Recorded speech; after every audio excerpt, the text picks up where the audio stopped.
Timely tax కట్టేద్దాం, income ట్యాక్స్తో సహా timely కట్టేస్తాను నేను.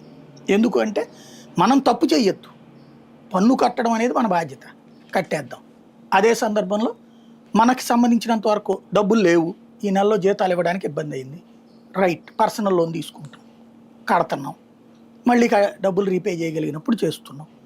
ఇది ప్రస్తుతానికి నా చేతిలో ఉన్నంత. నేను అదే ఒక ఆఫర్ కూడా పెట్టాను అనమాట ఆయనకి.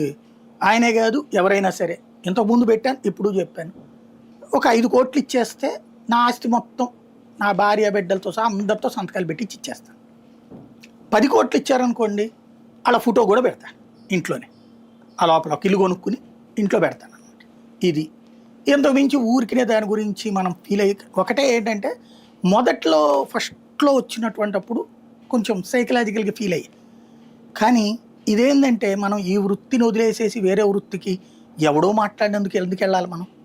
ఇది వదిలేసి, మనకి చేతనైన వృత్తి వదిలేసి ఇంకోటి మనం తప్పు చేసామా, చేస్తే భయపడాలి, తప్పు చేయనప్పుడు భయపడాల్సిన పనిలే, సిగ్గుపడాల్సిన పనిలే, హ్యాపీగా ఉంటాం, మన పని మనం చేసుకుంటాం. ఒకటే ఒక ఆస్పెక్ట్, మనం చెప్పేటటువంటిది మన ఒపీనియన్. ఇప్పుడు ఫీల్డ్ జర్నలిజంలో ఉన్నప్పుడు అక్కడిది రిపోర్ట్ చేస్తాం, ఇది ఫీల్డ్ జర్నలిజం కాదు, ఇది ఎనలైజేషన్ జర్నలిజం. ఎందుకని?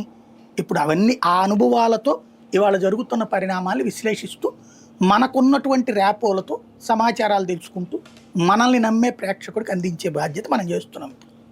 ఇది దీనికి భగవంతుడి దయ వల్ల జర్నలిజం అటా ఇటా అని అమ్ముడుపోయినదా, లేకపోతే లొంగిపోయిందా, లేకపోతే వాళ్ళ పార్టీల కోసం పనిచేస్తున్న రోజుల్లో రెండు వైపుది చూసి మాట్లాడటానికి ఒక ప్లాట్ఫామ్ భగవంతుడి దయ వల్ల